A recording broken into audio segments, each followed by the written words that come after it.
पत्नी के यानी कि लड़की के माता पिता का ये परम कर्तव्य है कि अपनी बेटी को शादी से पहले टिट फॉर टैट, जिसको इंग्लिश वालों ने हमारी देश की इतनी धजिया उड़ाई ना। इंग्लिश में कहावत है क्या, टिट फॉर टैट, यानी कि जैसे के साथ तैसे। एडवाइस देते हैं कि बेटी शादी के बाद तूने याद रखना है, किसी की भी गुलामी नहीं करना, किसी के आगे झुकना नहीं, तुझे शादी के बाद पहले अपने पति के और अपने सासू माँ को कंट्रोल में ले लेना। ऐसे घटिया चीजें अपनी बेटी के अंदर डालते रहते थे। दोनों को मालूम नहीं था कि हमारे बीच ये झगड़ा कैसे हो।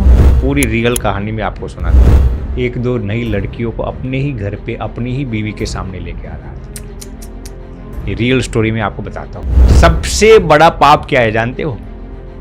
किसी की माता से उसका बेटा छीन ले। शादी के बाद जब शादी हो गई उन महिलाओं की, 10 साल बाद का जो रिजल्ट है ना, वो मैं आपको सुनाता हूँ। 1000 ऐसे फैमिली सिलेक्ट किए गए थे यूनिवर्सिटी ऑफ स्पेन के द्वारा। कैसे फैमिलीज? ऐसे 1000 सास और बहू को सिलेक्ट किया गया था, क्योंकि उनको डर है बुढ़ापे में बेटा हमारी सेवा करेगा या नहीं। संबंध इसीलिए ही सुलझ नहीं पाते क्योंकि लोग दूसरों की बातों में आकर अपनों से उलझ जाते। जब दामाद बहू के लिए चाय बनाता है ना, तो माँ क्या कहती है? दामाद बहुत संस्कारी है। और यदि बेटा बहू के लिए चाय बनाए तो माँ क्या कहती है? हाँ, जोरू का गुलाम बन गया। नमस्कार दोस्तों, आज हमारे बीच में है पूज्य अखंड स्वामी जी महाराज, जिन्होंने यूएस के शिकागो से न्यूरो साइंस की पढ़ाई की है, जिनके प्रवचन काफी देश में होते हैं। बड़े बड़े कॉर्पोरेट्स में इनके लेक्चर्स होते हैं, बड़े बड़े यूनिवर्सिटीज में इनके लेक्चर्स होते हैं, जो आज के यूथ के लिए एक बहुत बड़ा इंस्पिरेशन है। आज उन्हीं से हम बात करने वाले हैं सास बहू के रिश्ते के बारे में। स्वामी जी, स्वागत है आपका। स्वामी जी, आप बता पाएंगे सास बहू के रिश्ते के बारे में सबसे अहम भूमिका किसकी होती है? बहुत ही अच्छा प्रश्न पूछा आपने यादव जी। सबसे पहले तो मुझे आपके इस पॉडकास्ट में इनवाइट करने के लिए बहुत बहुत धन्यवाद। और आपने जो प्रश्न पूछा कि सास और बहू में सबसे अहम भूमिका किसकी होती है, हाँ। यही आपका प्रश्न है ना? हाँ महाराज जी। देखिए, इसमें आपको थोड़ा अचरज लगेगा। आपने जो प्रश्न पूछा उसमें मैं आपको ये बताना चाहूँगा कि सास और बहू का जो रिश्ता है ना, इसमें 4 लोगों की सबसे अहम भूमिका है। कौन से 4 लोग? सबसे पहले है पत्नी के माता पिता। कौन? पत्नी के माता पिता। हाँ। दूसरे है पति खुद, तीसरी है पत्नी, और चौथे है पति के माता पिता, यानी कि जिसको हम सास और ससुर कहते हैं। यदि इन 4 बुनियाद में से एक भी बुनियाद खोखली है, छिछली है, उथली है, नासमझ है, समझ की कच्ची है या फिर नेगेटिव है ना, तो सास और बहू का रिश्ता जो है ना, वो कभी भी बखूबी मजबूत टिक नहीं पाएगा। इसलिए ये बहुत ही महत्वपूर्ण है। देखिए, लोग इसको नजरअंदाज करते हैं। लोग ऐसा सोचते हैं सास और बहू के रिश्ते में सिर्फ सासू माँ और बहू का ही मेन रोल होता है। ये कतई गलत बात है। बिल्कुल, हाँ। रियल रिसर्च इंडिकेट्स कि सास और बहू के रिलेशनशिप को हेल्थी रखने के लिए, यानी कि स्वस्थ सुखी रखने के लिए, बहू के माता पिता का भी बहुत जिम्मेदारी है, पत्नी की भी बहुत जिम्मेदारी है, पति की भी बहुत जिम्मेदारी है, और पति के माता पिता यानी कि जिसको हम सास और ससुर कहते हैं, उनकी भी बहुत जिम्मेदारी है।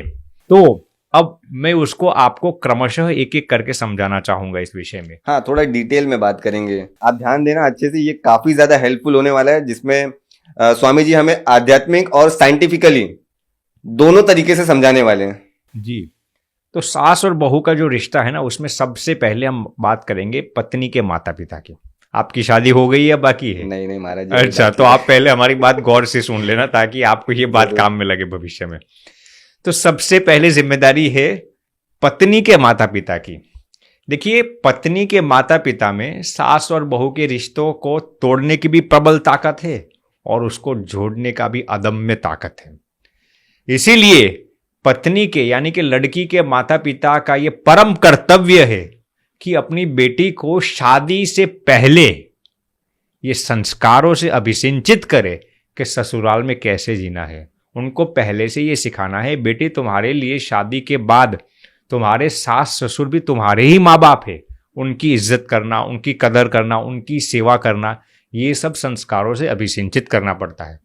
बिल्कुल। लेकिन आज परम दुर्भाग्य की बात है कि कभी कभार लड़की के माता पिता अपनी बेटी को यही एडवाइस देते हैं कि बेटी शादी के बाद तूने याद रखना है, किसी की भी गुलामी नहीं करना, किसी के आगे झुकना नहीं, किसी के कंट्रोल में नहीं रहना, लेकिन क्या करना है बेटी, तुझे शादी के बाद पहले अपने पति के और अपने सासू माँ को कंट्रोल में ले लेना है।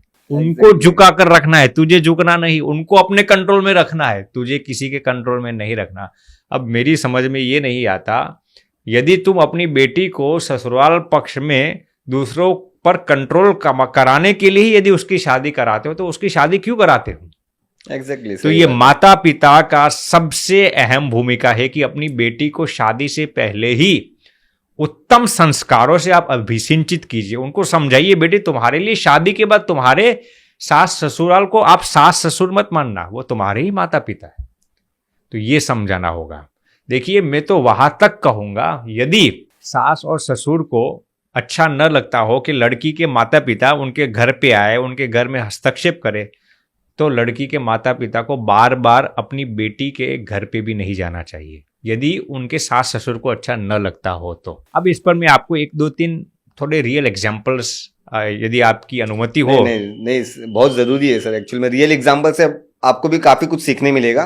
देखिए, हम तो संत है, तो हमारे पास कई प्रकार के लोग आते हैं, इसके रियल एग्जांपल्स हमारे पास होते हैं। तो अभी मैं एक ही परिवार की बात बताता हूँ। ये अहमदाबाद का एक परिवार है, नाम ठाम नहीं दूंगा मैं आपको। अब देखिए, एक लड़का था, उसकी शादी हो गई थी, 2 सगे भाई थे। पिछले 15-20 सालों से दोनों भाई जॉइंट फैमिली में, यानी कि एक ही घर में कई सालों से रहते हैं। उस घर में वो लड़का था, वो लड़के का बड़ा भाई था जिसकी शादी हो गई थी वो था, उसके 2 बच्चे थे, लड़के के माता पिता थे। सब एक ही परिवार में जुट कर साथ रहकर 15-20 सालों से, माने पहले से ही साथ में रहते थे। ये छोटे भाई की शादी हो गई, घर पे नई बहू आई। अब देखिए, बहू तो न्यूट्रल थी, लेकिन बहू के जो माता पिता थे ना, बहू के छोटी बहू के जो माता पिता थे ना, उन्होंने अपनी बेटी को पहले से ही सिखा दिया था, बेटी तू भले उस घर में जाए, हमने तुम्हारी शादी इसलिए उस घर पे करवाई तो कि लोग बहुत अमीर हैं उस घर में। दोनों भाई का बिजनेस, करोड़ों का बिजनेस बहुत ही अच्छी तरह से चल रहा था, सालों से चल रहा था। ये लड़की के माता पिता ने जैसे ही अपनी बेटी की शादी हो गई उस छोटे बेटे के साथ, उसको सिखाना शुरू कर दिया बेटी को, बेटी कब तक तू जॉइंट फैमिली में रहेगी, हाँ, और वहीं से बेटी तुम्हारी भी कुछ प्राइवेसी होनी चाहिए, बेटी तू अपने पति को धीरे धीरे समझा कि अब समय आ गया है कि अब हम अपना नया घर ले ले। ओके, मतलब वो बेसिक स्टार्ट डिस्प्यूट करने का स्टार्ट धीरे धीरे, ये देखिए, ये बहुत ही स्वीट एंड स्लो तरीके से ये पूरा माने वो प्रोसेस चल रही थी। तो लड़की के माता पिता हर 2 दिन एक बार अपनी बेटी को फोन करेंगे, बेटी अब तू धीरे धीरे अपने पति को समझा कि अब जॉइंट फैमिली में हम कब तक रहेंगे, हमें नया घर लेना पड़ेगा, वहां से हम अपने बच्चों की परवरिश कर पड़े। धीरे धीरे ऐसे घटिया चीजें अपनी बेटी के अंदर डालते रहते थे। 6 महीने हो गए। 6 महीने के बाद नतीजा क्या आया, दोनों सगे भाइयों के बीच इतना मनमुटाव हुआ, इतना झगड़ा हुआ, इतना कलेश हुआ, दोनों के बीच इतनी भी असमंजसताएं खड़ी हुई, इतनी भी दुविधाएं, इतनी भी परप्लेक्शंस, इतने भी डाउट्स खड़े हुए कि दोनों को मालूम नहीं था कि हमारे बीच ये झगड़ा कैसे होने लगा। 2 भाई पिछले 22-25 सालों से साथ मिलकर जी रहे थे, माने इतने दोनों भाइयों को एक दूसरे के प्रति इतना प्रेम था, इतना लगाव था, और इतना ही नहीं, अपने माता पिता के साथ भी इतना लगाव था। धीरे धीरे उस छोटे बेटे को न तो अपने बड़े भाई के साथ लगाव रहा, ना ही अपने माता पिता के साथ लगाव रहा। धीरे धीरे अपनी ही माता का डिसरेस्पेक्ट करने लगा। बड़े भाई को लगा ये कैसे हो सकता है, ये कैसे हो सकता है। फिर बड़े भाई को, अब देखिए, बड़े भाई और उसकी जो वाइफ थी, वो वाइफ बहुत संस्कारी थी। अब ये छोटे बेटे की बहू ने अपने बड़े भाई की वाइफ के साथ भी झगड़ा, डेरानी जेठानी जो कहते हैं ना, उनके साथ भी झगड़ा शुरू कर दिया। और इसका मूल कारण था लड़की के माता पिता, किसी को ही मालूम है। 6 महीने परिणाम ऐसा आया कि दोनों भाइयों का जो करोड़ों रुपयों का जो कारोबार था, दोनों अलग करने पड़े, घर अलग लेने पड़े। माता पिता को रखने के लिए वो छोटा भाई तैयार ही नहीं था। माता पिता बड़े भाई के घर पे रहने लगे, घर अलग हो गया, करोड़ों का कारोबार अलग हो गया। समाज में लोग सोचने लगे, जो परिवार में पिछले 20 सालों से एक रंच जितना भी कसक नहीं था, मलाल नहीं था, झगड़ा नहीं था, ये कैसे हो सकता है। फिर धीरे धीरे मालूम पड़ा कि ये छोटे बेटे की बहू ऐसी है, और इससे भी आगे उस बहू के माता पिता, मैंने कहा ना, हाँ, सास ससुर, सास और बहू के रिश्ते का पहली बुनियाद क्या है? लड़की के माता पिता। तो पूरे घर में झगड़ा होकर तबाह हो गया। अब आप देखिए परमात्मा की साइकिल कैसी है, कर्मों का लेन देन इसी जन्म में आपको भुगतना पड़ता है। थोड़े ही सालों के बाद, यानी कि 2 साल के बाद, ये जो छोटे बेटे की जो बहू लड़की थी ना, माने उसकी जो वाइफ, उसके सगे 2 भाई थे, वो भी सालों से साथ में ही रहते थे। लड़की के माता पिता सालों से साथ में। भगवान ने ऐसी साइकिल चलाई, ऐसी साइकिल चलाई, वो जो सगे भाई थे ना, छोटी बहू के सगे भाई दोनों के बीच ऐसा मनमुटाव हुआ, ऐसा झगड़ा हुआ कि दोनों को भी, वो भी करोड़पति परिवार में से आ रहे थे, दोनों को भी एग्जैक्ट सेम झगड़ा हुआ। धंधा, बिजनेस अलग हो गया, घर अलग हो गए, माता पिता को रखने के लिए दोनों में से एक भी बेटा तैयार नहीं था। फिर हम जिसको कर्मा बोलते हैं वो यहीं पे दिख गया उनको, यहीं पर दिखने लगा। फिर अब मेरी बात गौर से सुनना, अभी तक उनको अपनी गलती समझ में नहीं आई थी। किसको? लड़की के माता पिता को। अभी तक उनको ये गलती समझ। फिर वो एक संत के पास गए, ये पूरी रियल कहानी में आपको सुनाता हूँ। एक संत के पास गए, नाम किसी का नहीं दूंगा। उन्होंने कहा कि स्वामी जी, ये पूरे परिवार में ऐसी प्रॉब्लम्स हो गई, आप, हमारा कौन सा ग्रह हमें बाधा रूप हो गया है, शनि ग्रह, ये ग्रह, फला ग्रह, कौन सा ग्रह आ गया है, हमारी कुंडली देख लीजिए, हमारे वो सब देख लीजिए, हमें क्या करना चाहिए ताकि परिवार में सब ठीक हो जाए। स्वामी जी ने पूरी हिस्ट्री उनकी खंगाल दी। स्वामी जी ने कहा कि आपने 2 साल पहले अपनी ही बेटी के घर पे, उसके पति के जो 2 सगे भाई थे, उनके वहां आप झगड़े के जिम्मेदार आप ही लोग थे। उनका घर तबाह हो गया है, उनका घर पूरा नष्ट हो गया है, दोनों भाई अलग पड़ गए हैं, उसकी फिक्र आपको लेश मात्र भी नहीं है। और आपके घर पे यह भी, यदि इस फिलहाल जो झगड़ा हो रहा है उसी की आपको फिक्र हो रही है ना। स्वामी जी ने कहा कि इसका परिणाम यही है क्योंकि आपने अपनी बेटी का घर जो था ना, उसको तोड़ाया था, इसलिए परमात्मा ने आज आपको ये फल दिया है। तो कहने का तात्पर्य ये है कि लड़की के माता पिता की बहुत इसमें दायिका होती है, बहुत ही अहम भूमिका होती है।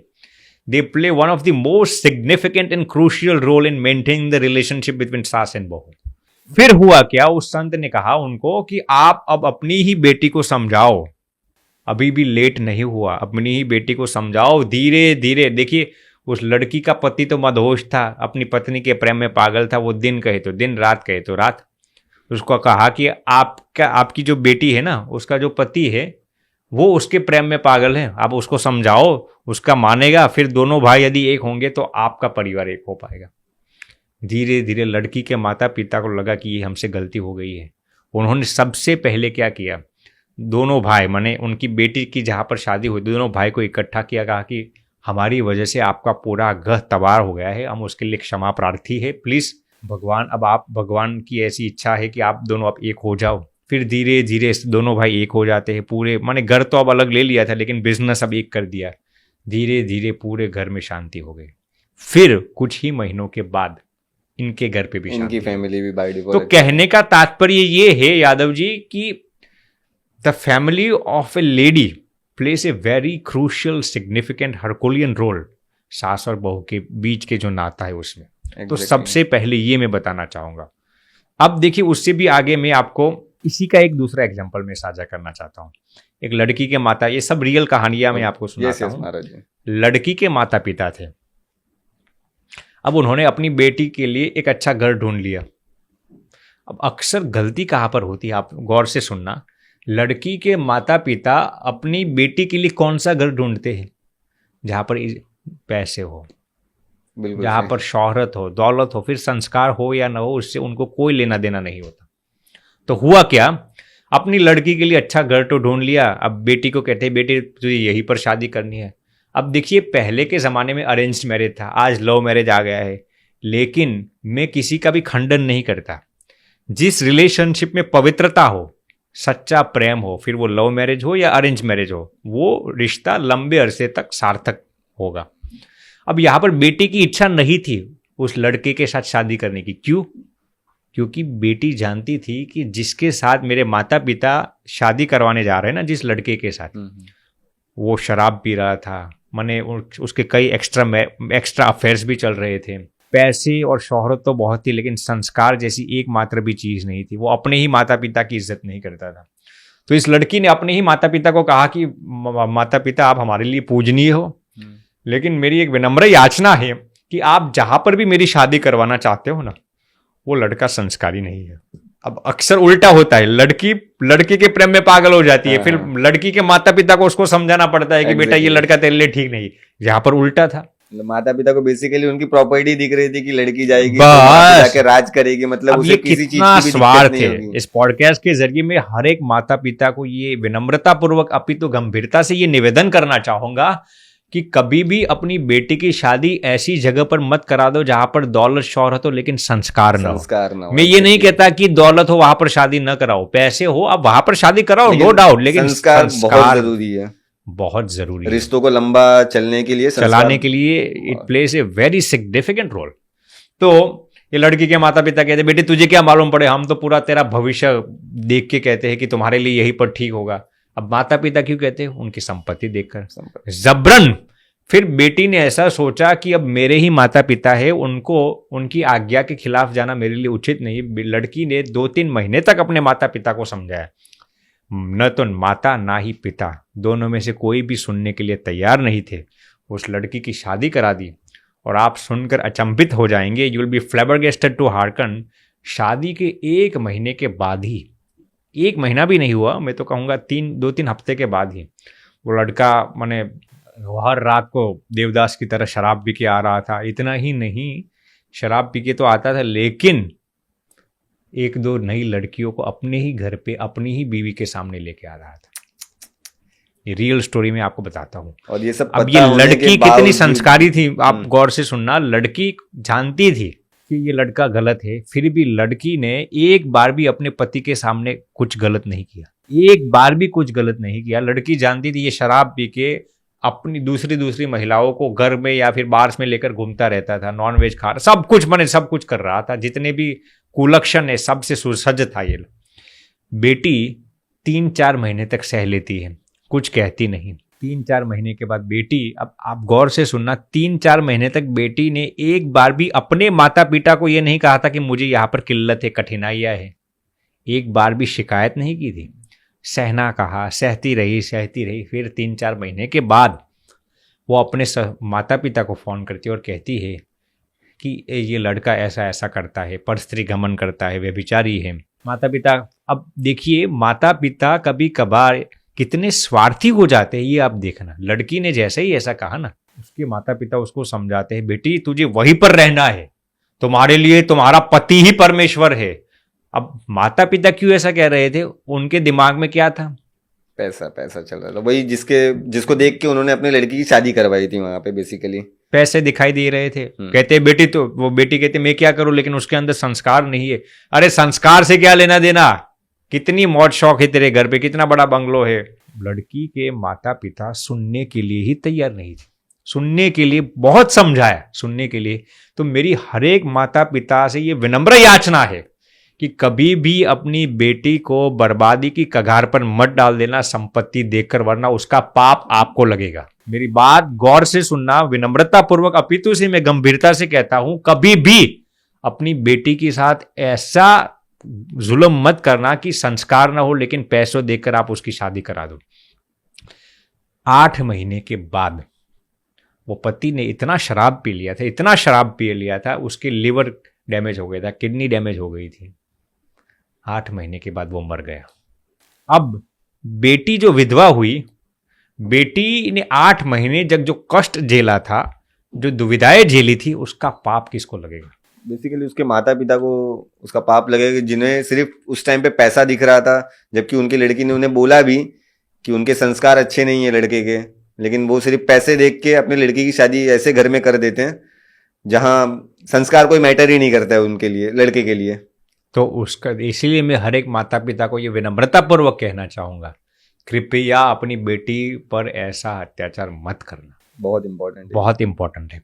अब मैं आपको इससे इनवर्स कहानी सुनाना चाहूंगा। मैंने आपको 2 रियल एग्जांपल्स ऐसे देखे कि लड़की के माता पिता ने अपनी बेटी की जिंदगी बर्बाद कर दी हो या फिर बर्बाद करने की चेष्टा करते हो। अब मैं आप पर इस पर दूसरी इनवर्स कहानी सुनाना चाहूंगा देखिए एक बेटी थी, उसकी शादी हो गई थी।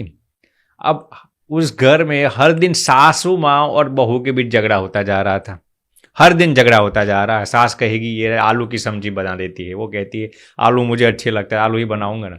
बहू कभी कभार पूजा पाठ कम करती थी, सासू को कभी कभार 2-3 घंटे पूजा, तू क्यों इतनी पूजा नहीं करती।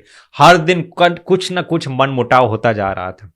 तो हमारे पास ऐसी रियल इंस्टेंस, तो आपकी शादी अभी एंगेजमेंट होने वाली है। हाँ महाराज। हाँ, तो आप सब ये सब देखकर शादी करना है। नहीं, माने बहू ऐसी ना आ जाए कि अपनी माँ पर जुल्म करे, समझ रहे ना। संस्कारी बहू ढूंढ के लाना, भले ही उसके अंदर रूप कम हो, भले ही पैसे कम हो, भले ही इतनी एजुकेटेड न हो, लेकिन सबसे वो घर संभाल, घर साथ लेके चल सके, ऐसी लड़की। इस पॉडकास्ट को आप सुन लेना, 10 साल के बाद आप मुझे याद करोगे। डेफिनेटली, ठीक है ना। नहीं महाराज जी, आपने जितनी भी बातें बोली, एक्चुअली में सच में ये ध्यान देना चाहिए आजकल के माता पिता को कि हम अपनी लड़की की शादी सिर्फ ऐसे घर पे ना कर दे जहाँ पे सिर्फ वो पैसे मैटर करते हो या उनका जी बड़प्पन मैटर करता हो। संस्कार बहुत इंपॉर्टेंट है।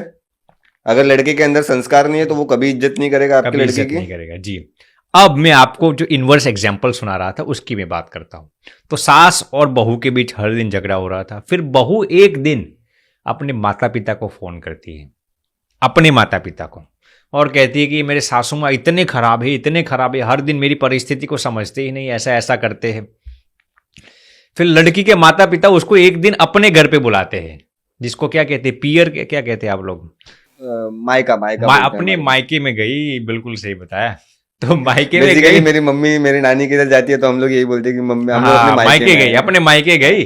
वहां पर उनके लड़की के जो माता पिता है वो कहते हैं कि तुझे ऐसा करना बेटी, मैं तुझे एक चीज देती हूँ, हर दिन भोजन में वो मिला देना, 6 महीने में तेरी सासू माँ ऊपर चली जाएगी। अरे बाप रे, क्या कहा?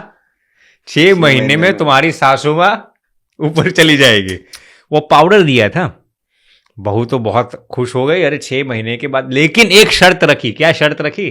6 महीने तक तुझे वो अपनी सासू माँ को इतना प्रेम करना है, इतना अच्छी तरह से खिलाना है, उनकी सेवा करनी है, चरण स्पर्श करना है, चरण चंपी करनी है, और सोते वक्त उनकी सेवा करना है, बने उनकी सेवा करना है, उनकी इज्जत करना है, उनको पूछ कर करना है 6 महीने तक। 6 महीने का ही मामला है ना, फिर तुम्हारी सासू माँ ऊपर चली जाएगी।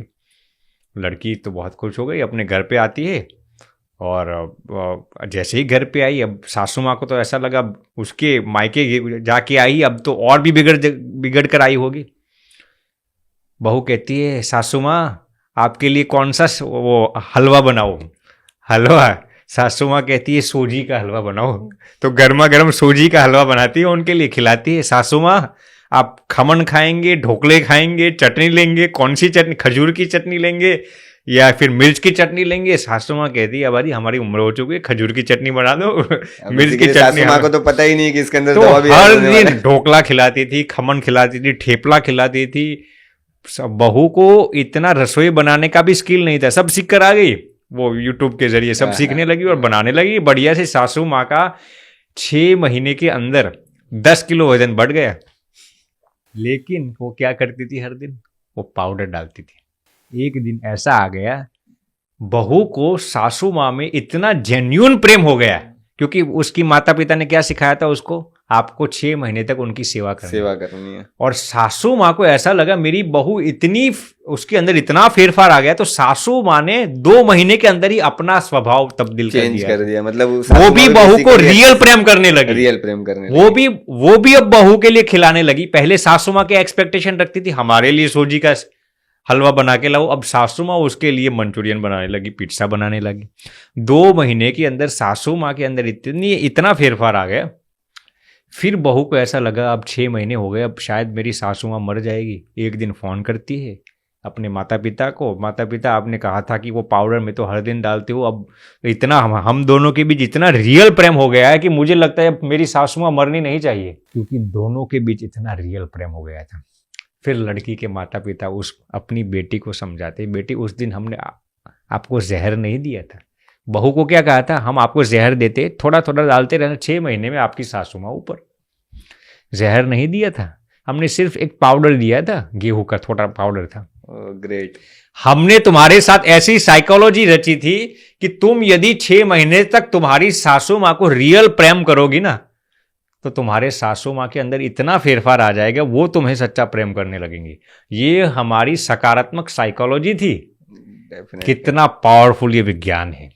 मतलब ये इसमें मैं आपको दो चीजें बताना चाहूंगा कि लड़की के माता पिता के अंदर कितनी ताकत होती है। मैंने शुरुआत में एक वाक्य कहा था आपको, लड़की के माता पिता के अंदर सास और बहू के रिश्ते को तोड़ने की भी ताकत है और उसको जोड़ने की भी प्रबल ताकत है। बेसिकली दो इंसिडेंट आपने जो बताया, एक में लड़की के माता पिता अपने लड़की को क्या ज्ञान दे रहे थे और उसी के अगेंस्ट इस लड़की के माता पिता ने क्या अच्छा ज्ञान दिया कि वो लड़की का और उसके सास का रिलेशन काफी अच्छा हो गया। कितना पावरफुल हो गया।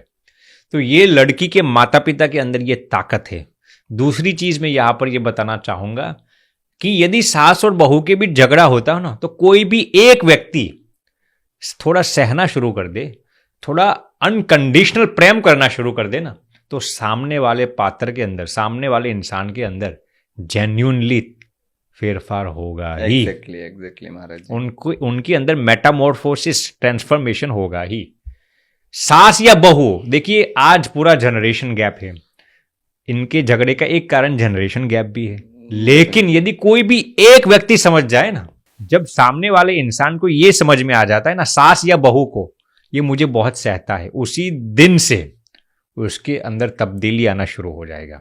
मान लीजिए सास बहू को बहुत परेशान करती है फॉर एग्जाम्पल, लेकिन यदि बहू उसको सहना सीख जाए ना, उसको रिएक्शन नहीं रिस्पॉन्स देना सीख जाए ना, तो एक दिन सासू माँ के अंदर तब्दीली आएगी ही।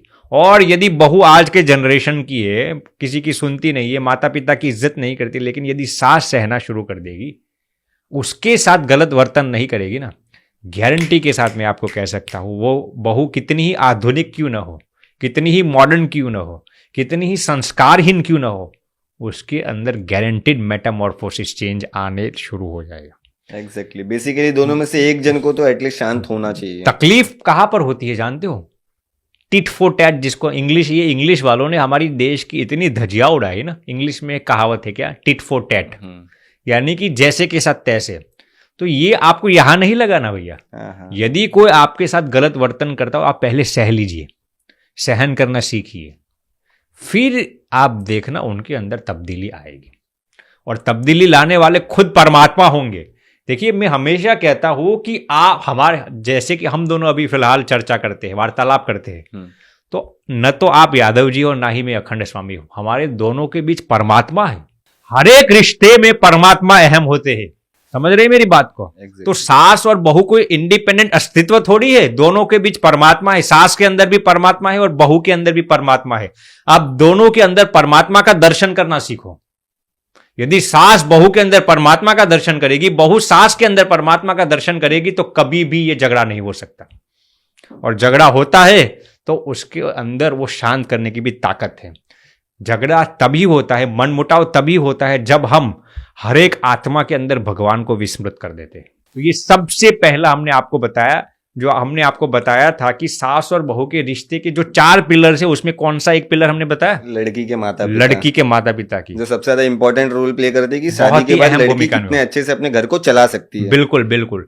अब दूसरा कौन सा हम बताएंगे, आप सिलेक्ट कर लीजिए। अब पति की जिम्मेदारी सुननी है, पत्नी की सुननी है, या फिर सासू माँ की? आप बताइए। महाराज जी मेरी शादी होने वाली, तो आप पत्नी की जिम्मेदारी बताइए। पत्नी की बता देते, आपकी भी बाकी है ना। चलिए पत्नी की बता, पत्नी की जिम्मेदारी बताइए। देखिए सबसे बड़ा पाप क्या है जानते हो? किसी की माता से उसका बेटा छीन लेना। मैं रिपीट करता हूं, सबसे बड़ा पाप क्या है? किसी भी माता से उनका प्यारा बेटा छीन लेना। यदि पत्नी गौर से सुनना, अपने पति को उसकी मां से छीन लेता है ना, उसका बहुत बड़ा पाप लगता है। यदि पत्नी अपने पति को उसकी माता से छीन लेता है ना, तो मां की आंसू में उस पत्नी का सारा पुण्य बह जाता है। यदि पत्नी अपने पति को उसकी मां से छीन लेता है ना, तो पत्नी को उसका बहुत बड़ा पाप लगता है, बहुत बड़ा पाप लगता है। इसलिए सावधान, बहुत ही सावधान रहना है हमें। देखिए अब इससे भी आगे मैं आपको एक एक करके आपको सुनाता हूं, इसका जो साइकोलॉजिकल रिसर्च है वो मैं बताता हूं। पत्नी को हमेशा अपना कर्तव्य याद रहना चाहिए। बहू को घर पे बहू की तरह नहीं जीना। कैसे जीना है? एक बेटी की तरह जीना। रिपीट करता हूं, झगड़ा इसलिए होता है क्योंकि बहू घर पे बहू की तरह जीती है, बेटी की तरह नहीं। झगड़ा इसलिए होता है क्योंकि बहू अपने पति के माता पिता को सास ससुर मानती है। उनको सास ससुर नहीं मानना, अपने ही माता पिता मानना है। अपने ही बहू को घर पे कैसे जीना है? जैसे आप दूध के अंदर पत्थर डालोगे तो कैसा? पत्थर अलग अस्तित्व हो जाएगा, लेकिन चीनी डालोगे तो वो पिघल जाएगा। वैसे ही बहू को याद रखना, हर एक बहू को, ये मेरी विनम्रता पूर्वक याचना है, आपको नए घर में जैसे दूध में साकर डालते हैं वैसे पिघल जाता है, वैसे आपको पिघलना है। आपके अस्तित्व से पूरे घर में इतनी मिठास आ जाएगी कि उसका पुण्य आपको मिलेगा। अब इस पर मैं आपको एक दूसरी कहानी सुनाता हूं, गौर से सुनना। देखिए, पति एक दिन अपनी पत्नी को बुलाता है और कहता है कि आज भाई का फोन आया था। पत्नी कहती है, क्या कहता है भाई? कहता है कि अब माता जी को आप अपने घर पे ले जाओ। पत्नी कहती है कि तुम्हारे माता पिता को हम अपने घर पे कैसे लाए? पति कहता है, लेकिन भाई का फोन आया था। क्या कहा? भाई का फोन आया था कि माँ को अब तुम्हारे घर ले जाओ। फिर पत्नी एक दिन शॉपिंग करने के लिए जाती है। जैसे ही शॉपिंग करने के लिए जाता है, ये उनका जो घर था वो बहुत दूर नहीं था। पति उस माता जी को लेके घर पे ले आता है और पत्नी का जो कक्ष था ना, माने दोनों का जो कक्ष ना, उसी घर में माँ को ठहरा देता है और पत्नी का जो सामान था ना वो बाहर रख देता है। पत्नी जैसे ही घर पे आती है, अरे अरे अरे अरे, मेरा ये सामान क्यों बाहर रख दिया? पति ने कहा कि माँ को घर पे आना था इसलिए। हैं? तुम्हारी माँ है, मेरी माँ थोड़ी है। क्या कहा? तुम्हारी माँ है, मेरी माँ थोड़ी है। अपनी माँ को घर से निकाल दो और मेरा सामान वापस रख दो। ऐसा किसको कहती है? अपने पति को कहती है। जैसे ही ऐसा बोलती है ना, उसी कक्ष के अंदर से एक चिल्लाहट आती है, बेटी मैं तुम्हारी माँ हूं। क्या कहती है? तुम्हारी माँ हूं। तो वो माँ किसकी थी? लड़की की माता पिता थी। अब लड़की की माता थी। अब गौर से सुनना, वो जो पति थे वो जब भाई शब्द से पुकार रहे थे, किसके भाई को कह रहे थे? लड़की के भाई को, पत्नी के भाई को कह रहे थे। अब पति यदि पत्नी के भाई को भाई मान सकता है, पत्नी की माता को माता मान सकता है, पत्नी की माता को माता मानकर उनकी सेवा कर सकता है, तो एक पत्नी एग्जैक्टली सेम उसकी भी अपने पति की मां को सेवा नहीं कर सकता? फिर पति एक ही प्रश्न पूछता है, यदि तुम तुम्हारी मां को इतनी इज्जत करते हो, इतनी सेवा करने में दिलचस्पी रखते हो, तो क्या मुझे मेरी माता की सेवा करने में कोई अधिकार ही नहीं है? तो ऐसी ये चीज़ है। इसलिए बहुत ही महत्वपूर्ण है ये सब चीज़ें, बहुत ही सावधान रहना चाहिए। देखिए, पत्नी को ये सब चीज़ें बहुत ही सावधानी रखनी। अब इस पर मैं आपको एक थोड़ी रियल रिसर्च आपको सुनाना चाहता हूँ, रियल रिसर्च आपके साथ साझा। देखिए, रिसर्च ये कहता है कि यदि लड़की शादी से पहले, जब उसकी एंगेजमेंट हो जाए, अब आजकल तो एंगेजमेंट जैसी भी चीजें अब तो बहुत नष्ट होने लगी, इसी रिलेशनशिप में आकर धजिया उड़ाने लगते हैं इस रिलेशनशिप की।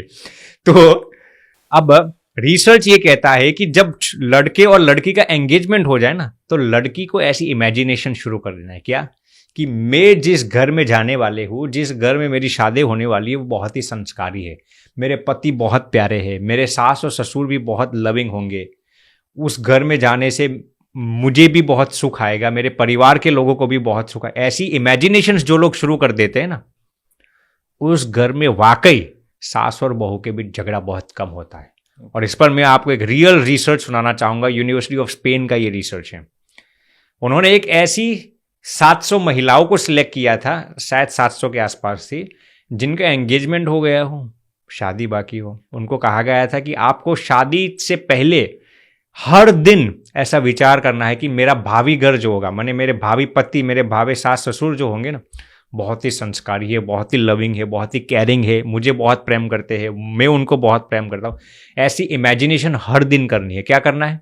इमेजिनेशन करना है, बेसिकली मेंटली प्रिपेयर होना है, मेंटली प्रिपेयर करना है शादी को। यानी कि ये रिसर्च क्या सिखाता था कि आपको पहले से अपने सास ससुर के विषय में नेगेटिव नहीं सोचना, पति के विषय में नेगेटिव नहीं सोचना है, ऐसी हर दिन इमेजिनेशन करनी थी। यहाँ पर जो ये पॉडकास्ट सुनने वाले हैं आपके चैनल के जरिए, सबको मैं बताना चाहूंगा कि आप पहले से ऐसी इमेजिनेशन करना शुरू कर दो शादी से पहले, कि मेरे जहाँ पर मेरी शादी होने वाले सभी संस्कारी होंगे, लविंग होंगे, केयरिंग होंगे, मेरे आने से उनके घर में और भी वैल्यू बढ़ेगी। शादी के बाद जब शादी हो गई उन महिलाओं की, 10 साल बाद का जो रिजल्ट है ना, वो मैं आपको सुनाता हूँ। ये रिसर्च अभी भी ऑनगोइंग है। जब रिसर्च शुरू किया था आज तक 10-12 साल हो गए। ओके। जिन महिलाओं ने ऐसी इमेजिनेशंस की थी ना कि अपने सास ससुर अच्छे होंगे, पति अच्छे होंगे, उन घरों में झगड़ा बहुत कम है, मनमुटाव बहुत कम है। देखिए, डिफरेंस ऑफ ओपिनियन होता है, मनभेद होता है, क्या मनभेद, मतभेद होता है, लेकिन मनभेद नहीं। क्या मतभेद होता है लेकिन मन, उस घर में आज भी रिसर्च ये कहता है कि आज भी उन घरों में रिलेशनशिप अच्छा है, क्योंकि उन्होंने अपने अपने माइंड को सकारात्मक तरीके से। और हमारे सनातन शास्त्र भी क्या सिखाते हैं कि महिलाओं को जिन घर में शादी हो जाए उनको पति को एक परमात्मा के रूप में देखना है। अब आजकल आप किसी को ये बात करो तो अच्छा नहीं लगता, हमारे पति परमेश्वर और हम लक्ष्मी नहीं। भैया, शास्त्र ये भी सिखाते हैं कि आपको अपनी पत्नी को ऐसे रूप में देखना चाहिए। समझ रहे मेरी बात को? समझ रहा हूं। ये हमारे सनातन शास्त्रों की ही बात है, लेकिन लोगों ने इसको आज इज्जत ही नहीं करते। तो ये सबसे महत्व। अब इससे भी आगे मैं आपको एक दूसरा रिसर्च सुनाता हूं भैया, इसको आप अत्यंत गौर से सुनना। 1000 ऐसे फैमिली सिलेक्ट किए गए थे यूनिवर्सिटी ऑफ स्पेन के द्वारा। कैसे फैमिलीज? जिनमें बहू और सासू माँ के बीच झगड़ा होता हो, हर दिन झगड़ा होता हो। क्या होता हो? हर दिन झगड़े, हर दिन छोटी मोटी चीज के लिए, चाय के लिए, ढोकला के लिए, खमन के लिए, या फिर कोई भी चीज के लिए हर दिन झगड़ा मन मुटाव होता हो। ऐसे 1000 सास और बहू को सिलेक्ट किया गया था। अब इसमें बहू को एक होमवर्क दिया गया था। क्या होमवर्क दिया गया था? आपको हर दिन 5 काम करने हैं। क्या करना है? हर दिन 5 काम करना। हर दिन आपको 5 काम करने हैं। कौन से 5 काम करने हैं? गौर से सुनना इस रिसर्च को। जिस परिवारों में बहू और सास के बीच झगड़ा होता है ना, उन सभी घरों में ये झगड़े बंद हो जाएंगे। गौर से सुनना। पहली चीज, बहू को क्या करना है? अपनी सासू मां को हर दिन चरण स्पर्श करना है। हर दिन चरण स्पर्श करना है। क्या? हर दिन। और वो भी अपने ही माता पिता समझकर। ये रियल रिसर्च का ये जो गौर से सुनना, 5 चीजें जो बताई गई थी ना, जिन जिन घरों में सास और बहू के बीच झगड़ा होता है ना, मैं गारंटी के साथ कह सकता हूं ये झगड़ा शांत हो जाएगा। इतना पावरफुल और कन्विंसिंग और अथॉरिटेटिव ये रिसर्च है। ठीक है, आपकी शादी हो जाए ना, फिर भी आप अपनी बहू के, अपनी वाइफ को ये सिखा देना। बहुत ही पावरफुल ये रिसर्च है। कौन से 5 तरीके बताए गए? पहले बहू को क्या करना है? चरण स्पर्श करना। अपने किसका चरण स्पर्श करना? अपने नहीं, अपनी सासू माँ और सास ससुर का चरण स्पर्श। जिन जिन घरों में सास ससुर और बहू के बीच झगड़ा है ना, इन घर की मैं ये बात करता हूं। बहू को क्या करना है? पहले अपने सासू माँ का चरण स्पर्श करना है। दूसरी चीज क्या करनी है? हर दिन एक ऐसा काम करना है, उनको पूछकर करना है। क्या करना है? सासू माँ, आज आपके लिए सूजी का हलवा बनाओ या फिर वो दूसरा बनाओ, मूंग की दाल बनाओ या तुवेर की दाल बनाओ। एक दिन, हर दिन एक काम उनको पूछकर करना है। क्या करना है? एक काम उनको पूछकर करना है। तीसरी चीज क्या सिखाई गई? हर दिन छोटी मोटी उनकी सेवा करनी है। किनकी? सास ससुर की। या तो उनकी चरण स्पर्श किया, चरण चंपी की आपने, या फिर उनके लिए कुछ कपड़े धो दी। XYZ कोई भी एक छोटी सी सेवा अपने सास ससुर के लिए करनी है। गला नहीं घोटना, ठीक है। चौथी चीज क्या बताई गई? अपने सासू माँ की पॉजिटिव साइड किसी दूसरे व्यक्ति को कहना है। ओके। क्या कहना है? अपने सासू का एक अच्छा तारीफ करना, positive side, real positive side. Positive side. देखिए, प्रशंसा में भी गलत प्रशंसा नहीं होनी चाहिए। क्या होना चाहिए? रियल पॉजिटिव साइड बताना। अब प्रशंसा के भी 2 तरीके मैं आपको सुना देता हूं, गौर से सुनना। प्रशंसा में पहले ऑनेस्ट प्रशंसा होनी चाहिए, जेन्युइन प्रशंसा होनी चाहिए। दूसरी चीज क्या है? आपको प्रीपेड प्रशंसा करनी है, पोस्टपेड प्रशंसा नहीं करनी। प्रीपेड प्रशंसा करनी है। जैसे कि वो दो भैया होटल में गए थे, आपने सुना होगा, पहले टिप दे दी ना उनको, तो दूसरा बंदा उनको पूछता है कि आपने पहले टिप क्यों दे दी। अक्सर लोग तो खाने के बाद टिप देते ना। आप ये भी अपने जीवन में अब्दिल ये करना, जब भी आप खाने के लिए जाते हो ना, तो 5 रुपया 10 रुपया जो भी टिप देते हो ना, पहले टिप दे देना, खाने के बाद नहीं। तो वो क्या कहता है बंदा, मैंने पहले टिप क्यों दे दी जानते हो? पहले टिप देने से अच्छी सर्विस की गारंटी है। खाने के बाद यदि आप टिप देंगे हो तो वो बंदे, वो वेटर को, किसी को तो मालूम नहीं था आप टिप कितना देने वाले हैं, क्या देने वाले हैं। वो नॉर्मली पहले से टिप देने का फायदा क्या हुआ, अच्छी सर्विस की गारंटी है। ये बहुत ही माइक्रो लेवल की ये साइकोलॉजी है। क्या आप टिप तो वैसे भी देने वाले थे, मान लीजिए बाद भी देने वाले थे, पहले ही दे दीजिए निकाल कर। अच्छी सर्विस की गारंटी है। वो आपको बार बार पूछेगा सर और कुछ क्या लाऊं आपके लिए, क्या लाऊं क्या लाऊं। तो प्रशंसा में क्या करना है, एक तो ऑनेस्ट जेन्युइन प्रशंसा होनी चाहिए, दूसरी प्रीपेड प्रशंसा करनी है, प्रीपेड अप्रिसिएशन करना है, पोस्ट पेड अप्रिसिएशन नहीं। तो ये हर बहू को सिखाया गया है, हर दिन आपको अपनी सासू माँ की जेन्युइन प्रशंसा किसी दूसरे इंसान के आगे करना है। ये चौथी चीज। और पांचवी चीज क्या, भगवान को हर दिन प्रार्थना करना है। क्या करना है, हर दिन जो झगड़ा आप दोनों के बीच चल रहा है ना, उसको शांत करने के लिए भगवान को प्रार्थना करना है, भगवान आप मुझे भी सन्मति दीजिए और मेरी सासू माँ को भी सन्मति दीजिए। ये 5 तरीके, ये 5 स्टेप्स यदि कोई भी बहू इंप्लीमेंट करती है ना अपने जीवन में, मैं गारंटी के साथ कह सकता हूं कि सास और बहू का जो झगड़ा है ना 1-2 महीने में खत्म हो जाएगा। ये रियल रिसर्च, ये मेरा घर का रिसर्च नहीं है, किसका रिसर्च है, यूनिवर्सिटी ऑफ स्पेन का ये रिसर्च है। ऐसी महिलाओं को सिलेक्ट किया गया था जिन घरों में हर दिन झगड़ा होता हो। ऐसी 1000 महिलाओं को सिलेक्ट किया गया था जिन घरों में हर दिन झगड़ा होता हो। आप सुनकर अचंभित हो जाएंगे, यू विल बी फ्लैबरगेस्टेड टू हार्कन। 3 महीने के अंदर, कितने महीने के अंदर, 3 महीने, 96% जो झगड़े थे ना सास और बहू के बीच, खत्म हो गए। इन 5 चीजों को अपने जीवन में चरितार्थ करने से। मैं रिपीट करता हूं, कौन सी 5 चीजें बहू को करना है जिन घरों में सास बहू। पहली चीज क्या है, चरण स्पर्श करना, अपने सासू माँ का हर दिन चरण स्पर्श करना है। दूसरी चीज क्या करना है, उनको पूछकर एक ना एक कोई चीज करनी है, कोई भी एक चीज आप कर लीजिए। तीसरी चीज क्या करनी है, उनकी कोई ना कोई सेवा करनी है। चौथी चीज क्या करनी है, उनकी जेन्युइन प्रशंसा करनी है दूसरे इंसान के आगे। और 5वीं चीज क्या करनी है, परमात्मा को प्रार्थना करना है। गारंटी के साथ कह सकता हूं कि सास और बहू का जो रिलेशनशिप है ना, बढ़िया हो जाएगा। इस पर मैं आपको एक रियल बात सुनाना चाहूंगा। ये बात है शायद 6 महीने ही पुरानी है कि एक पति देव थे, वो हमारे पास आते हैं और कहते हैं कि स्वामी जी हमारी पत्नी बहुत परेशान है। मैंने कहा भैया क्या परेशान है, वैसे तो आपका जो गृहस्थी मामला है उसमें तो हमारी कोई इतनी एक्सपर्टीज नहीं है। बोलिए।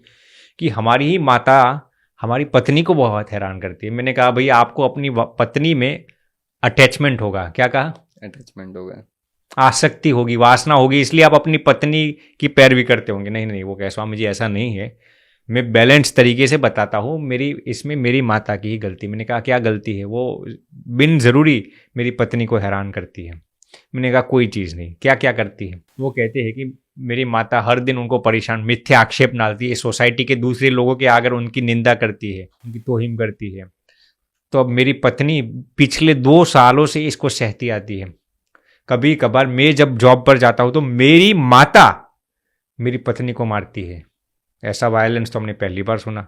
बहुत तरीके से परेशान करती है, तो हम क्या करें। मैंने कहा कि आप अपनी पत्नी को एक ही चीज़ कहना। क्या, 2 चीज़ करनी है। क्या कहना है, हर दिन भगवान को प्रार्थना करो। क्या करना है, हर दिन भगवान को 10 मिनट के लिए प्रार्थना करो। क्या प्रार्थना है, भगवान मुझे भी सन्मति दो और मेरी माता को भी सन्मति दो। सासू माँ नहीं कहना, क्या कहना है, माता को। मैं इस पॉडकास्ट को जितने भी लोग सुनते हैं ना, आज से ये सासू माँ और बहू शब्द निकाल दीजिए। सासू माँ और बहू निकाल के माँ बेटी का रिश्ता, माँ बेटी का रिश्ता बना लो। क्या करना है, माँ बेटी का रिश्ता बना, माँ बेटी का रिश्ता बना लो, ये झगड़े ही खत्म हो जाएंगे।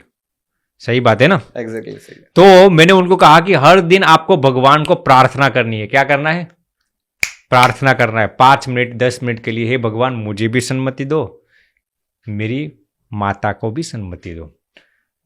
2 महीने ऐसा किया, दिल से भगवान का नाम स्मरण करती थी और प्रार्थना करती थी। वो जो भगवान का नाम स्मरण जो है ना, वो सासू माँ के कान में गूंजने लगे। क्या, भगवान के नाम स्मरण के अंदर इतनी ताकत है कि कोई भी कलह को, कोई भी झगड़े को शांत कर सकती है। हर दिन भगवान को प्रार्थना करने लगी और भगवान का नाम स्मरण तेजी से करना लगी, जोर जोर से, मन में ही नहीं, जोर जोर से। वो पूरा झगड़ा खत्म हो गया 2 महीने के अंदर। ये है प्रार्थना और नाम स्मरण की ताकत।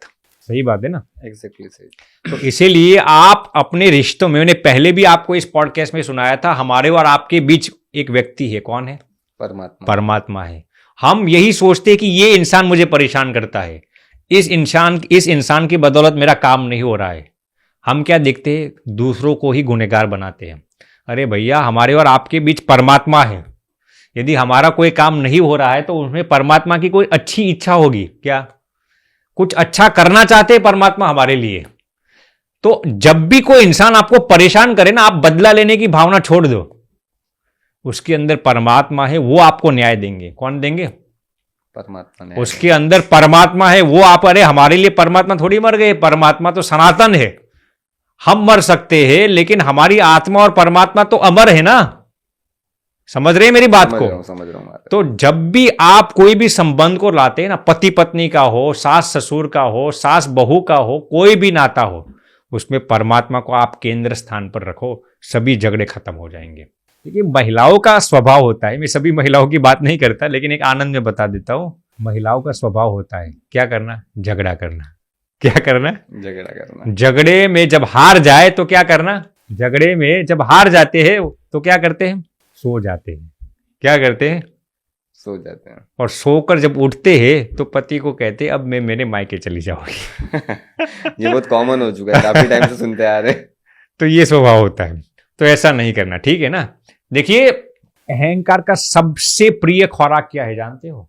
अहंकार का सबसे प्रिय खुराक क्या है जानते हो? रिश्ते। क्या है? रिश्ते। अहंकार बहुत भूखा है, उसका सबसे प्रिय खुराक रिश्ते है। संबंध इसलिए सुलझ नहीं पाते क्योंकि लोग दूसरों की सुनने में अपनों से उलझ जाते हैं। क्या कहा मैंने? संबंध इसलिए सुलझ नहीं पाते क्योंकि लोग गैर की सुनने में अपनों से उलझ जाते हैं। कोई भी रिलेशनशिप इंटेलिजेंस से नहीं निभाया जाता, विस्डम से निभाया जाता है। क्या कहा मैंने? कोई भी रिलेशनशिप इंटेलिजेंस से नहीं निभाया जाता, विस्डम से निभाया जाता है। Exactly. कोई भी संबंध बुद्धिमत्ता से नहीं निभाया जाता, समझदारी से निभाया जाता है। क्या कहा? कोई भी संबंध बुद्धि से नहीं निभाया जाता, समझदारी से निभाया जाता। संबंध निभाना भैया सरल चीज नहीं है। संबंध की खुशहाली के लिए कभी कभार सहना पड़ता है, झुकना पड़ता है, दूसरों को जिताना पड़ता है और कभी कभार खुद को भी हारना पड़ता है। संबंध की खुशहाली के लिए सहना पड़ता है, झुकना पड़ता है, दूसरों को जिताना पड़ता है और कभी कभार खुद को भी हारना पड़ता है। तो ये चीज है। अब हम तीसरे बुनियाद पर आते हैं। कौन से तीसरे बुनियाद? अब कौन से दो बाकी है? महाराज जी, अब पति का बाकी है, पति के मम्मी पापा का बाकी, यानी सासू माँ की जिम्मेदारी। सासू माँ। 4 पिलर्स की हमने बात कर रहे थे, इसमें हम पत्नी के माता पिता की बात कर दी हमने। पत्नी की क्या जिम्मेदारी है वो हमने बात कर दी। अब तीसरे जिम्मेदारी हम आते हैं, सासू माँ की जिम्मेदारी क्या होती है। सास बहू के रिश्ते में तीसरा बुनियाद कौन है? सासू माँ का। देखिए, सास और बहू के जो झगड़े होते हैं ना, सास और बहू के जो रिश्ता है ना, उसमें झगड़े के 6 प्रमुख कारण है। गौर से सुनना। पहला कारण है अहंकार। क्या है? अहंकार। अहंकार है। देखिए, उसमें भी मैं आपको आगे बताता हूं। अक्सर सासू मां कौन सी भयंकर बीमारी से पीड़ित है जानते हो? शादी के बाद बेटा और उसकी बहू दोनों मेरे ही कंट्रोल में होने चाहिए। क्या शब्द लाया है? दोनों मेरे ही कंट्रोल में होने चाहिए। अक्सर सासू मां यही बीमारी से पीड़ित होते हैं कि शादी के बाद बेटा मेरे हाथ से चला गया। क्या डर रहता है? बेटा मेरे हाथ से गया। उससे भी बड़ा डर क्या होता है? बेटा अब बहू के कंट्रोल में आ गया। परम दुर्भाग्य की बात है कि अक्सर माता को सबसे ज्यादा डर, भय, खौफ और चिंता क्या रहती है जानते हो? बुढ़ापे में बेटा हमारी सेवा करेगा या नहीं। और इसी डर के कारण, क्या इसी डर के कारण कभी कभार माता अपने बेटे और बहू को अपने कंट्रोल में लेना चाहती है। बहुत ही बारीक बात है। क्यों? क्योंकि उनको डर है बुढ़ापे में बेटा हमारी सेवा करेगा या नहीं। और इसी असुरक्षा के कारण मां अपने बेटे और बहू को अपने कंट्रोल में लेना चाहती है, लेकिन मां ये भूल जाती है कि बेटा आपकी सेवा करेगा या नहीं वो उस पर निर्भर नहीं, वो परमात्मा पर निर्भर है। और यही असुरक्षा, यही कंट्रोल करने की चेष्टा कभी कभार अहंकार का रूप धारण कर लेती है।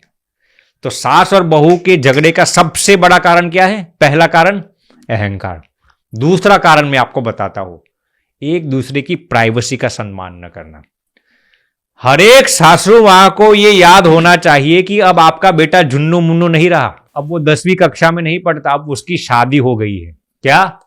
अब उसकी शादी हो गई। दुर्भाग्य की बात है, कभी कभार सासू माँ को ऐसा रहता है कि बेटा और बहू हर एक चीज हमें पूछकर ही करनी चाहिए, हमारी अनुपस्थिति में एक भी चीज नहीं होनी चाहिए। कभी कभार सासू माँ बहू की माता बनने की जगह उसकी सीआईडी बन जाती है। क्या बन जाती है? सीआईडी बन जाती है। इसीलिए ही झगड़ा होता है। शादी के 1 साल बाद भी जब बहू के घर पे, जब घर पे बेटा पैदा नहीं होता ना, तो सासू माँ बहू को नोचना शुरू कर देती है। क्या करना शुरू कर देती है? नोचना शुरू करना। घर में किलकारियां कब गूंजेगी? बहू बेटे का जन्म कब होगा? अरे वो सासू माँ, तुम्हारी उम्र अब संन्यास लेने की आ गई है, क्यों किसी के प्राइवेट लाइफ में इतना आप उसकी प्राइवेसी का सम्मान नहीं करते? ये बहुत ही महत्वपूर्ण चीज है। तो दूसरी चीज क्या है? एक दूसरों की प्राइवेसी का सम्मान करना, बहुत ही गौर से सुनना, ये बहुत ही बारीक रिसर्च है। तीसरा कारण क्या है सास बहू के झगड़े का? ओवर एक्सपेक्टेशंस, जिसको हम ओवर अपेक्षाएं कहते हैं। क्या कारण है? Over expectations. ओवर एक्सपेक्टेशंस कारण है। अब उसको भी गौर से सुनना। ओवर एक्सपेक्टेशन का कारण क्या है जानते हो? क्योंकि सासू मां बहू को नौकरानी समझती है। स्वाभाविक बात है, यदि यहां पर कोई नौकर होगा तो हम उसके पास थोड़ी, वो हमारी सेवा थोड़ी करेगा, है? हम नौकर के पास क्या अपेक्षा रखते हैं? वो हमारी सेवा करता रहे। क्या अपेक्षा रखते हैं? नौकर को हम रखते हैं क्यों? सेवा करवाने के लिए। तो अक्सर सासू मां, रिसर्च ये कहता है, अपने बहू को बहू भी नहीं मानते, बेटी भी नहीं मानते, क्या मानते? नौकरानी मानते हैं। और जैसे ही आप मनोमन अपने सबकॉन्शियस माइंड को ये कहते हैं ये बहू नहीं है, मेरी नौकरानी है, आपकी एक्सपेक्टेशंस बढ़ जाती है। सासू मां को शादी से पहले दिन से ही बहू के पास क्या एक्सपेक्टेशंस रहती है? बहू हमारे घर में एडजस्ट हो जानी चाहिए। बहू तूने मेरे कपड़े क्यों नहीं धोए? मेरे लिए सोजी का शेरा क्यों नहीं बनाया? ये सब ओवर एक्सपेक्टेशंस है। क्या है? ओवर एक्सपेक्टेशंस बहुत ही बड़ा झगड़े का कारण है।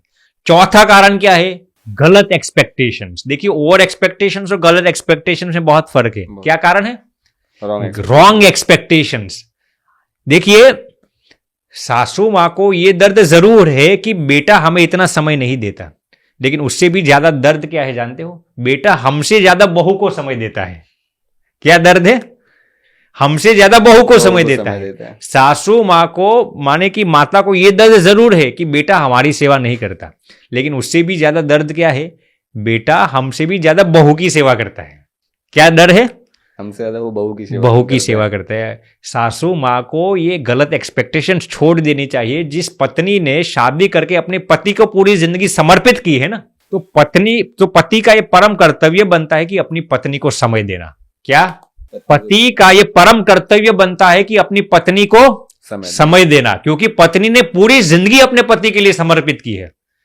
तो सासू मां कभी कभार ये समझती नहीं है, वो ऐसा सोचती है कि हमारा बेटा बहू को ही समय दे रहा है, उसके साथ शॉपिंग जा रहा है, मॉल में जा रहा है, मूवीज देखने के लिए जा रहा है। अरे भैया, अपनी पत्नी के साथ नहीं जाएगा तो किसके साथ जाएगा?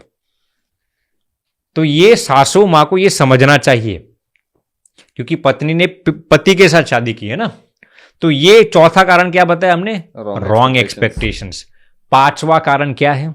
अपने परिवार का झगड़ा किसी बाहर के व्यक्ति को कहना। क्या कहें? अपने घर का झगड़ा कहीं बाहर जाके बस आप देखना, जिन जिन घरों में झगड़ा होता है ना, सासू माँ बहू की फरियाद मोहल्ले में सभी लोगों के साथ कहती है। अरे मेरी बहू तो ऐसी है, 8 बजे के पहले उठती ही नहीं है, बर्तन सब मुझे मांजने पड़ते हैं। और बहू सासू माँ की फरियाद पूरी सोसाइटी में करती रहेगी। और जब ये शब्द बहू को बाहर से सुनने को मिलते हैं ना कि मेरी सासू माँ मेरी ऐसी शिकायत करती है, कभी भी उस घर में सुलह नहीं होगा। ये एक एक बात बारीक से सुनना, बहुत ही माइक्रो लेवल का ये रिसर्च है। जब सासू माँ अपनी बहू की शिकायत मोहल्ले में दूसरे लोगों के सामने करती है ना, और जब बहू को ये सब मालूम पड़ता है ना, कभी भी दोनों के बीच सुलह नहीं होगा, प्रेम नहीं होगा। इसलिए अपने परिवार का झगड़ा अपने ही घर पे रखना है, दूसरों को इसका लाभ नहीं उठा देना। इसके नुकसान क्या होता है? 2 नुकसान होता है। जब आप अपने परिवार की बात दूसरों लोगों के साथ साझा करते हैं ना, तो होता क्या है? पहली चीज तो ये कि जब उस इंसान को मालूम पड़ता है ना उसने मेरी नेगेटिव बात मोहल्ले में दूसरों लोगों के साथ की, उसका मन आपसे टूट जाएगा। दूसरी चीज क्या होती है? जब सासू मां बहू की शिकायत मोहल्लों में किसी दूसरी महिला के साथ करती है ना, तो वो महिला और भी मसाला डालकर कहेगी, आपकी बहू तो ऐसी ही है, फिर सासू माँ कहेगी हाँ मैं ही सही हूं। क्या है ये? बहुत बड़ी बीमारी है। क्या बीमारी है? वैलिडेशन की बीमारी। सभी लोगों को अपना अपना वैलिडेशन चाहिए। क्या चाहिए? मैं सही हूं और वो गलत है। आप देखना अक्सर लोग हम दूसरों के साथ जब भी बात करते हैं ना, आप अपने जीवन में देखना 90% ऑफ द टाइम्स हम दूसरों की बात क्यों करते हैं? अपना वैलिडेशन प्राप्त करने की। वो गलत है और मैं सही हूं।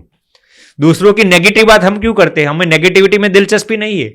हम अपना वैलिडेशन प्राप्त कर, अपना पॉजिटिविटी दूसरों को दिखाना। बहुत ही बारीक बात है और ये हर एक जगह पर ऐसा है। सास बहू के बीच भी नहीं, पुत्र और मां बाप के बीच भी, सभी जगह, दो मित्र के बीच, सभी जगह पर ये होता है। तो दूसरों के सामने दूसरों की नेगेटिव बात ऐसे साझा नहीं करनी। तो ये बहुत ही बारीक बात है। क्या कहा मैंने? पांचवी चीज क्या कही मैंने? घर का झगड़ा बाहर नहीं कहना। और छठी चीज सबसे महत्वपूर्ण झगड़े का कारण है मिसकंसेप्शंस। क्या है? मिसकंसेप्शन, गलत फहमियां। बोलिए आप। गलत फहमी। अब मिसकंसेप्शंस के दो कारण है, गौर से सुनना। मिसकंसेप्शंस के दो कारण है। जब भी किसी दूसरे इंसान के प्रति हमें गलत फहमी होती है ना, उसके दो कारण होते हैं। ये सास बहू की बात नहीं, ये सभी जगह पर। पहला कारण क्या है जानते हो? जब दो व्यक्ति एक दूसरे के साथ बोलना बंद कर देते हैं या कम कर देते हैं ना, जैसे कि मान लीजिए कि मुझे आपके साथ कुछ मनमुटाव है, कुछ झगड़ा है, तो मैं क्या करूंगा? मैं आपके साथ बोलना बंद कर दूंगा या कम कर दूंगा? दोनों में से एक चीज करूंगा। अब क्या होगा? जैसे ही आप दूसरे इंसान के साथ कम्युनिकेशन कम कर देते हैं ना, गलत फहमियां बढ़ जाती है। अब मैं उसको गौर से सुनना। देखिए, जब बेटा माता की नहीं सुनता ना, तो सासू मां को क्या सबसे पहले गलत फहमी किस पर जाती है? बहू पर ही जाती है कि ये बहू ने मेरे बेटे के कानों में जहर डाल दिया होगा, इसीलिए ही बेटे ने मेरे साथ कनेक्शन कम कर दिया। जब बेटा माता पिता की नहीं सुनता, माता पिता की सेवा नहीं करता, माता पिता को समय नहीं देता ना, तो माता पिता को सबसे बड़ा शक किस पर जाता है? बहू पे। सबसे पहला शक और सबसे बड़ा शक बहू पर ही जाता है कि इस बहू ने ही कुछ तो बोला होगा, मेरे पुत्र के अंदर कुछ डाल दिया होगा। अरे सासू मां, आपको समझना चाहिए, आपका बेटा ने जब शादी नहीं की ना, तब भी कभी कभार आपकी सुनता नहीं था, आपकी इज्जत नहीं करता था, आपके सामने बोल जाता था। तो हर बार बहू का ही दोष कैसे हो सकता है? तो ये मिसकंसेप्शन है। ये झगड़े का कारण क्या है? मिसकंसेप्शन, गलत फहमियां। दूसरा कारण मिसकंसेप्शन का क्या है जानते हो?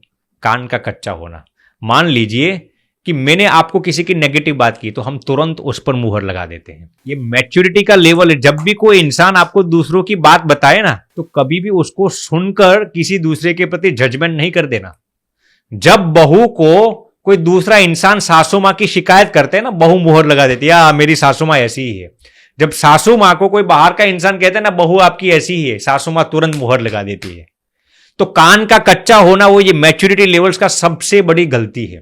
कभी भी इस दुनिया में गौर से सुनना, कोई भी इंसान सफल नहीं हो सकता जिसकी मैच्योरिटी लेवल्स कम हो, यानी कि जो कान का कच्चा हो। दूसरों की बात सुनकर तुरंत उस पर मुहर कभी भी मत लगाना, क्योंकि अक्सर लोग इस दुनिया में दूसरों की नेगेटिविटी ईर्ष्या के कारण ही कहते हैं, इसलिए कभी भी ये मुहर मत लगाना। तो ये 6 कारण हमने आपको बताए। कौन से 6 कारण? एक एक करके मैं रिपीट करता हूं। सास और बहू के बीच जो झगड़े होते हैं ना, उसके 6 प्रमुख कारण है। पहला कारण है अहंकार, एक दूसरों को कंट्रोल में लेने की भावना। दूसरा है एक दूसरों की प्राइवेसी का सम्मान न करना। तीसरा कारण है ओवर एक्सपेक्टेशंस। चौथा कारण है गलत एक्सपेक्टेशंस, रॉन्ग एक्सपेक्टेशंस। पांचवा कारण है घर का झगड़ा दूसरे व्यक्ति के साथ साझा करना। और छठा कारण है मिसकंसेप्शंस, गलत फहमी है। अब कुछ लोग जनरेशन गैप भी कहते हैं, लेकिन ये जनरेशन गैप पूरा मिसकंसेप्शंस में ही आ जाता है। ये मैंने एक एक ग्रेस लेवल, रूट लेवल्स के झगड़े के कारण मैंने आपको बताया। अब मैं आपको बताता हूं। देखिए, सास और बहू जो झगड़े करते हैं ना, इसका इफेक्ट परिवार में कहां पर पड़ता है ना, वो मैं आपको सुनाता हूं। आप तो बहुत भाग्यशाली हो, आपने शादी नहीं की। अब इस पर मैं आपको रियल रिसर्च सुनाता हूं। ये भी यूनिवर्सिटी ऑफ स्पेन का ही रिसर्च है भैया। जिन घरों में सास और बहू के बीच झगड़े होते हैं ना, सास और बहू के बीच झगड़े होते हैं ना, उस घर पे जितने भी बच्चे जन्म लेते हैं ना, पत्नी के कोख से जितने भी जन्म लेते हैं ना, उनके अंदर संस्कारों की कमी 60 से 70% हो जाती है। कितना? 60 से 70, 60 to 70। ये रिसर्च कहता है जिन घरों में सास और बहू के बीच झगड़ा होता है ना, इतना ही नहीं, उन बच्चों का मैच्योरिटी लेवल 30 से 40% कम हो जाता है। इससे भी आगे गौरतलब बात यह है, उन बच्चों के IQ लेवल्स भी 25 से 30% कम हो जाते हैं। अब आप विचार कीजिए, सास और बहू के झगड़े में बच्चों का IQ लेवल्स कैसे कम हो सकता है? कितना बारीक ये रिसर्च है, ये रियल रिसर्च कहता है। बहुत ही बारीक बात है। देखिए, जब दामाद, गौर से सुनना, जब दामाद बहू के लिए चाय बनाता है ना, तो मां क्या कहती है? दामाद बहुत संस्कारी है। और यदि बेटा बहू के लिए चाय बनाए तो मां क्या कहती है? हाँ, जोरू का गुलाम बन गया, बहू का गुलाम बन गया।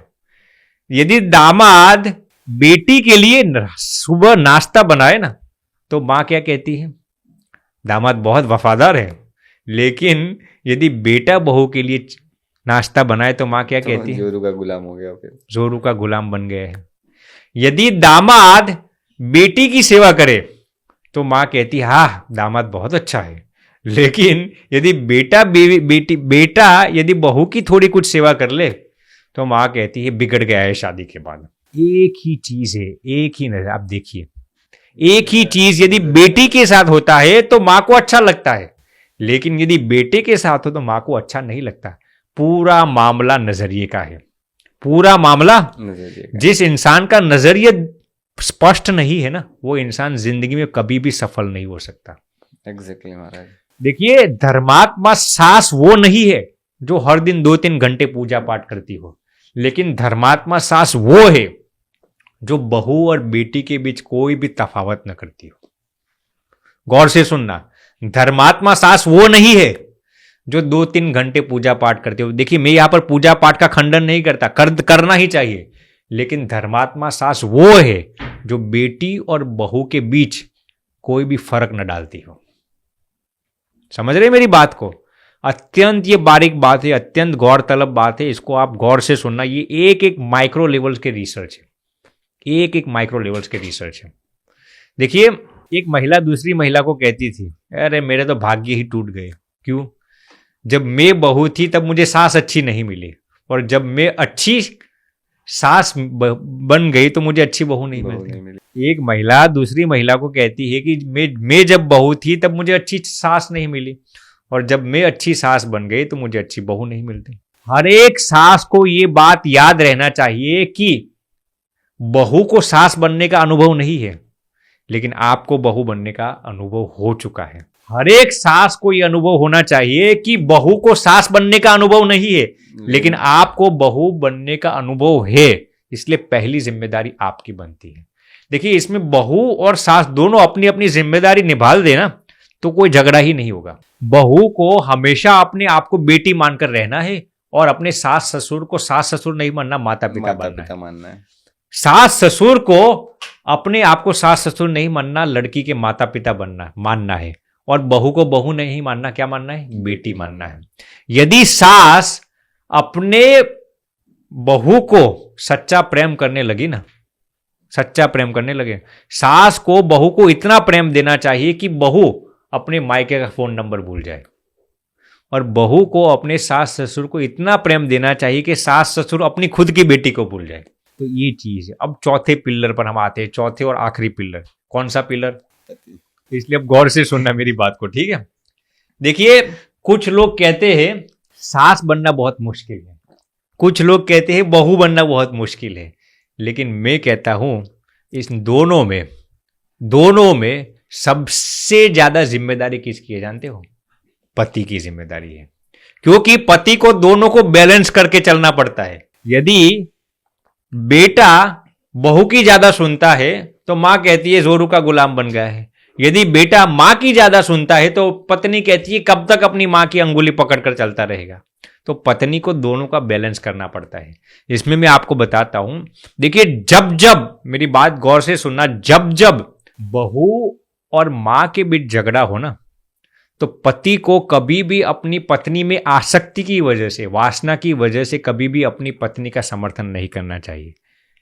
वासना के कारण मैं कहता हूं, यदि आपकी पत्नी सही है तो माता को आप प्रेम से समझाइए, लेकिन मां की बेइज्जती क्यों करते हो आप? परम दुर्भाग्य की बात है कि जब माँ और बहू के बीच झगड़ा हुआ है ना, तब मैंने अक्सर देखा है कि अक्सर बेटे माँ की ही व्यवस्था करते हैं, माँ को ही वृद्धाश्रम भेजते हैं। आप गौर से सुनना, जब मैंने आज तक एक भी ऐसी औलाद नहीं देखी कि जब माँ और बहू के बीच झगड़ा होता हो तो बेटा ये कहता हो कि बेटा तू इसी घर में रहेगी, मैं पत्नी को समझाता हूं। अक्सर बेटे क्या करते हैं, माँ को निकाल देते हैं, वृद्धाश्रम भेज देते हैं और पत्नी को घर पे रखते हैं। मैंने ऐसे बहुत कम बेटे देखे हैं जो पत्नी को समझाए और माँ को कहे माँ तू इसी घर में रहेगी। परम दुर्भाग्य की बात है कि जब वासना और वात्सल्य के बीच झगड़ा हुआ है ना, तब सजा हमेशा वात्सल्य को ही मिली है। जब आसक्ति और ममता के बीच झगड़ा हुआ है ना, तब सजा हमेशा ममता को ही मिली है। इसीलिए मैं कहता हूं, देखिए मैं ये नहीं कहता कि आप आप पत्नी के साथ बेइज्जती करो, पत्नी का अन्याय करो। जब माँ और पत्नी के बीच झगड़ा हो तो आप माँ का ही समर्थन करो, नहीं। आप पहले गौर से बात तो सुनिए, लेकिन आप माँ की बेइज्जती क्यों करते हो? तुम्हें बेवकूफ, तुम्हें याद होना चाहिए जब तुम छोटे थे और पूरे घर में एक पिल्ले की तरह आप फरते रहते थे, जब तुम गलती करते थे तब पूरे मोहल्ले में तुम्हारी शिकायत आती थी, तुम गलत थे, माँ जानती थी, फिर भी माँ तुम्हारा समर्थन करती थी। और आप एक बार भी माँ का समर्थन नहीं कर सकते। मैं रिपीट करता हूं, मैं ये नहीं कहता कि आप पत्नी के साथ अन्याय करो, लेकिन माँ की बेइज्जती क्यों करते हो? बेइज्जती नहीं करनी है बेसिकली। माँ गलत हो ना, फिर भी माँ की बेइज्जती नहीं करनी चाहिए। माँ का दोष हो फिर भी माँ का अनादर नहीं करना चाहिए।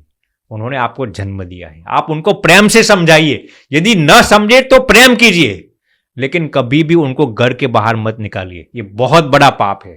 जो इंसान पत्नी का गुलाम है ना, जो इंसान पत्नी के अंदर आसक्त है ना, वो इंसान इस दुनिया में कभी भी सफल और सुखी नहीं बन सकता। तो ये कारण है। तो हमने पूरे पॉडकास्ट में आपको ये सभी कारण बता दिए।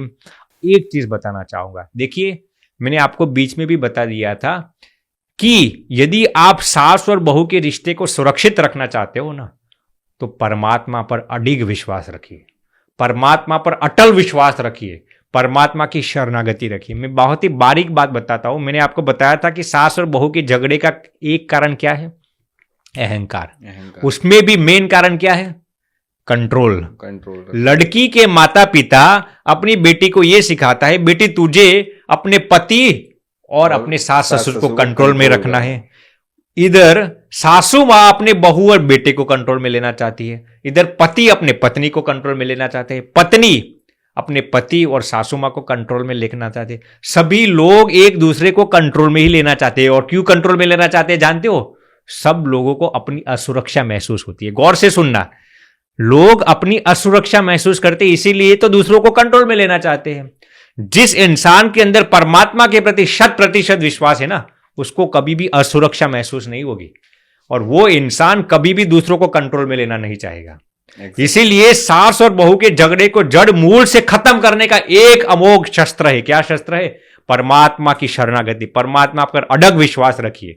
माता को यह डर निकाल देना चाहिए, कौन बुढ़ापे में हमारी सेवा करेगा? अरे भैया, परमात्मा तो बैठे हैं ना, वो आपकी सेवा करेगी। आप क्यों अपनी बहू को कंट्रोल में लेना चाहते हो? बहू को यह डर निकाल देना चाहिए कि पति हमारी उनकी माता की कंट्रोल में रहेगा। वो परमात्मा पर आज छोड़ दीजिए ना। जीव चेतन सबका कंट्रोल एकमात्र परमात्मा है। आप परमात्मा पर छोड़ दीजिए, मैं आपको गारंटी के साथ कह सकता हूं, आप कभी भी दुखी नहीं होंगे। मैं रिपीट करता हूं, संबंध निभाने के लिए कभी कभार झुकना पड़ता है, सहना पड़ता है, दूसरों को जिताना पड़ता है और खुद को हारना भी पड़ता है। संबंध इसीलिए ही सुलझ नहीं पाते क्योंकि लोग दूसरों की बातों में आकर अपनों से उलझ जाते हैं। तो ये बात हमने आपको बताई, ये 4 पिलर्स आपके साथ हमने साझा किए। सच में महाराज, ये बहुत इंपॉर्टेंट पॉइंट्स थे जो हर सास बहू को समझना चाहिए। इवन सास बहू के साथ साथ पति को भी समझना चाहिए कि उनकी रिस्पॉन्सिबिलिटी क्या है कि घर में सास बहू के झगड़े ना हो। जी, तो मेरी ये उम्मीद है कि आप जैसे हजारों लोग, लाखों लोग इस बात को अपने जीवन में चरितार्थ करेंगे। डेफिनेटली महाराज जी, डेफिनेटली।